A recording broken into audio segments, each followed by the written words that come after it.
Welcome to this math session. Last week, we learned how to solve algebraic expressions. Today, we'll learn how to solve linear equations. This is a skill you need to master in maths to enable you meet your competencies. Let's proceed. Linear equations are equations with just plain old variable like x, rather than something more complicated like x squared or x over y, or square roots, or other more complicated expressions. Linear equations are the simplest equations that you deal with. You've probably already solved linear equations, you just didn't know it.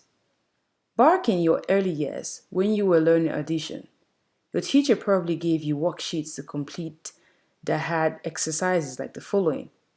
Dash plus 5 equals 14. Once you'd learned your addition facts well enough, you knew that you had to put a 9 inside the dash or inside the box. Solving equations works in much the same way, but only we have to figure out what goes into the x instead of what goes into the box or into dash. However, since we're older now, then when we were filling in boxes, the equations can also be much more complicated, and therefore the methods we would use to solve the equations would be a bit more advanced. In general, to solve an equation for a given variable, we need to undo whatever has been done to the variable. We do this in order to get the variable by itself. In technical terms, we're isolated the variable. This means in the equation being rearranged to say variable equals some number, where some number is the answer they are looking for. Let's look at the following examples. The variable is the letter x. To solve this equation, I need to get the x by itself. That is, I need to get x on one side of the equal sign and some number on the other side. Since I want just x on the one side, this means that I don't like the minus 9 that's currently on the same side as the x. Since the 9 is subtracted from the x, I need to add 9 to x in order to undo the equation. This brings up the most important consideration with equations. No matter what kind of equation we're dealing with, linear or otherwise, whatever we do to one side of the equation, we must do the exact same thing to the other side of the equation. Now let's continue. What we see here is that I have added 9 to both sides. I drew an horizontal equal bar underneath the entire equation and then added down. On the left hand side of the equation, that gives me x plus nothing is x, and negative 9 plus 9, which is 0. On the right hand side of the equation, I have 4.4 plus 9 equals 13.4. The solution is the last line of my work, namely x equals 13.4. The same undo procedure works for the equations in which the variable has been paired with an addition. Let's try another example. To solve 2 equals negative x, this equation is almost solved, but not quite. I don't have the plain old x on the right hand side. Instead, I've got negative x. What do? I kind of think of a negative x as being 0 minus x. So what would happen if I add x to each side of the equation? By taking the variable and adding it to the other side, I've not got the variable in a format that I like. And this has also converted the original equation into a simple one-step equation. I'll get rid of the 2 from the left-hand side by subtracting it over to the right-hand side. Our final result would be x equals negative 2. We've seen that numbers can be added to and subtracted from variables. When this is the case, we undo the addition with subtraction and undo subtraction with addition. But what if numbers are multiplied on or divided into a variable? The undo of multiplication is division. If something is multiplied on the x, we can undo it by dividing both sides of the equation by whatever is multiplied on x. Let's consider a few examples. This is the same exercise as what we'd seen on the previous page. It can also be solved as a one-step equation with multiplication and division. We can solve this by multiplying or dividing. How? All there is on the variable is a minus sign. And remember that this minus can be regarded as -1. So the equation can be written as 2 equals -1 times x, or 2 equals -1x. To solve this, I can divide both sides by -1.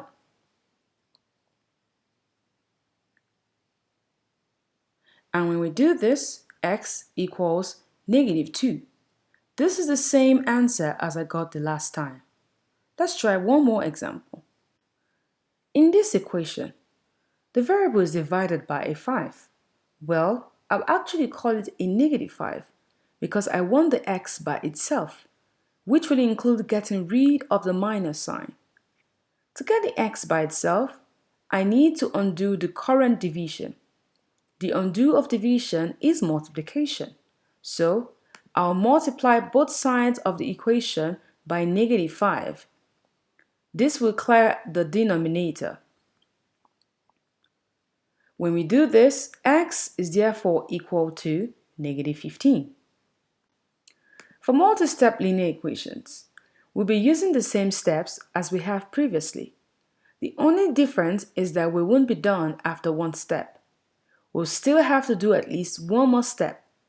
In what order should these steps be done? Well, that's going to vary with the equation, but there are some general guidelines which can prove helpful. In this example, the variable is on the left-hand side of the equation. It is currently multiplied by 7, and then it has a 2 added to it. I need to undo the times 7 and the plus 2. There is no rule about which undo operation I should do first. However, if I first divide through by 7, I'm definitely going to create fractions. Personally, I prefer to avoid fractions if possible, so I almost always do any plus and minus before any times or dividing. I might end up having to deal with fractions anyway, but at least I can put them off until closer to the end of my work. So, starting with the plus 2 first, I'll subtract 2 from either side of the equation. Only then will I divide through by the 7. My work will look like this. When I subtract 2 from both sides, this will give me 7x equals -56. Then I divide both sides by 7. By doing the plus and minus first, I have avoided fractions, as you can see. The answer doesn't involve fractions, so I did myself a favor by doing the division through last. My solution is x equals -8. Formatting your homework and showing your work in the manner as I have done above is universally acceptable. However, it is also a good idea to clearly rewrite your final answer at the end of each exercise. This equation is all kinds of messy. Before I can solve, I have to first simplify the equation by combining the like terms on either side of the equations.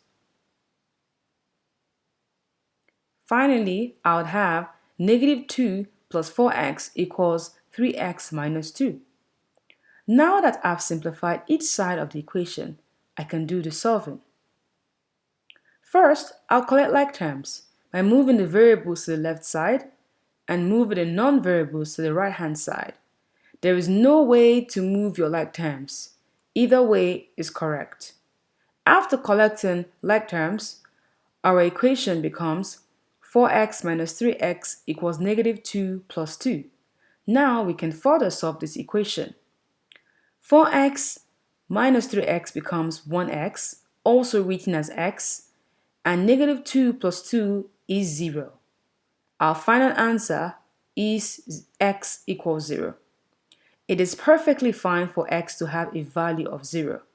0 is a valid solution. Do not say that this equation has no solution. It does indeed have a solution. That solution being x equals 0. Let's try one more. This looks a little bit complicated because of the fractions. But then, like solving decimals, we shouldn't be confused when solving fractions. To simplify this, I will first multiply through on both sides by the common denominator of the various fractions. For this equation, the common denominator is 12, so I'll multiply everything by 12. I can simplify this by further dividing through.